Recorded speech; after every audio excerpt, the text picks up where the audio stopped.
Hello, my name is Яндринская Polina. I am studying at Saratov State Medical University named after Razumowski.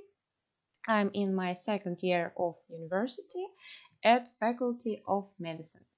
And I want you to show my work, Unappreciated Minds, Women Who Have Contributed to Medicine. I have some reasons and purposes of my work, but the main reasons and purposes of my work were born in the conversation with one lady when she said me that men are smarter than women, and her words cut me to the heart. So I couldn't keep silence and asked her, "Why do you think so?" The answer was short. She said that there are more male sciences than female sciences. I wondered if it was a joke or a provocation, but her face was still emotionless, so I wanted to tell her the truth, and I wanted to share it with other people. I conducted a questionnaire survey and asked some questions. The first question was, do you think that a person's gender determines their intelligence? The most popular answer was no. The second question was, what determines intelligence more? There were some possible answers, and the most popular answer was desire to develop in some areas.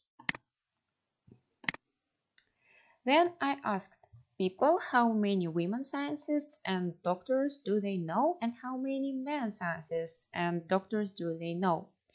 And I found out that a lot of people know about men scientists and famous doctors more than about women scientists and famous doctors.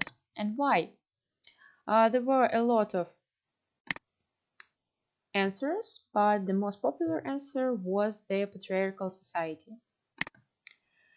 Of course, men and women are different, and not only physically but in brain structures as well. Firstly, science has proven that male brain is bigger than a female brain because men are physically bigger than women.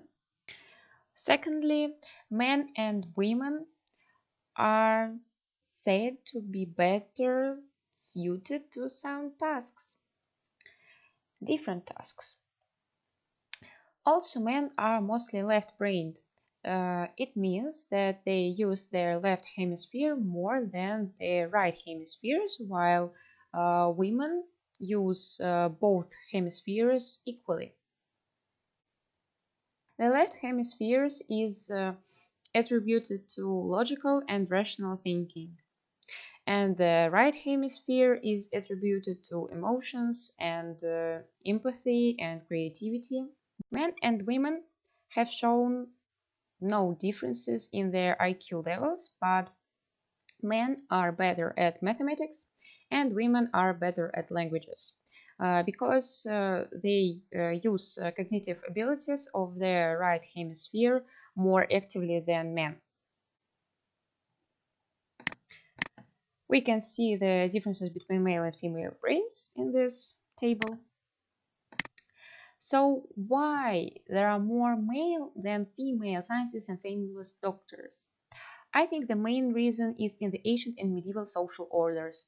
In the Middle Ages, a lot of talented people burned, including clever and beautiful women. Also, at that time, there was a strong patriarchal system, which did not allow women to develop in science. People thought that women need to be good-looking and healthy to bear children, and their intelligence didn't matter much. So I want to tell you about women scientists and doctors and their contribution to science and medicine. Firstly, I want to tell you about Marie Curie. She discovered the elements polonium and radium, which helped her to find treatments for cancer. She is one of the most popular women who have contributed to science. Also, Rosalind Franklin is very popular. She worked on the X-ray diffractions images of DNA and the structure of RNA, viruses, coal, and graphite. You can see the picture of Julia Lermontova.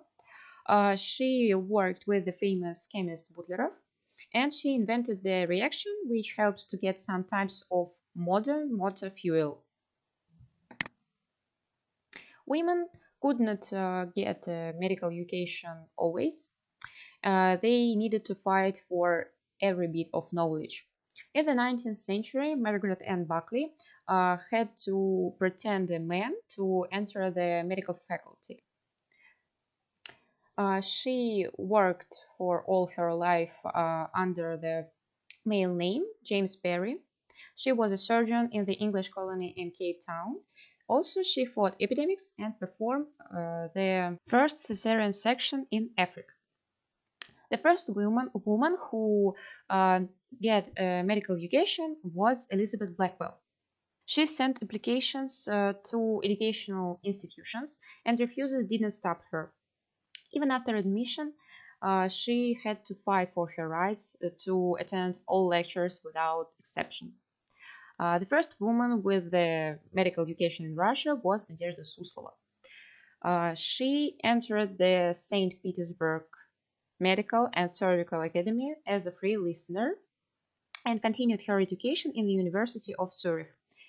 Or then she devoted her life to obstetrics. Zinaida Yermoleva was famous for her work in the field of microbiology. She saved many wounded people in the Great Patriotic War. Because based on the discoveries of Alexander Fleming, who received penicillin in 1929, she, with her colleagues, grew the sample that helped to treat people and their wounds. And in 1942, there were the sweet penicillin drug crossed the scene. Women often faced with the reproductive pressure, and it did not leave Margaret Crane indifferent. She worked in the pharmaceutical company in 1967. At that time, the result of a pregnancy test could be found only in the doctor's office. Margaret decided to make the test for every woman to avoid embracement and get more control over their bodies. Crane made a small transparent box with a pipette and a test tube and a mirror. The test was easy to use, so women could find out the result on their own. I told you about some of the women who have contributed to science and medicine, but there are many more times more of them. You can learn about them on a special website that I will leave as a source of information. As a result of my research, I found out that a person's gender affects some of their abilities, but mostly doesn't affect the formation of general intelligence. Also, I have learned more about women who have contributed to science and medicine. And there is a link. Thanks for attention. Goodbye.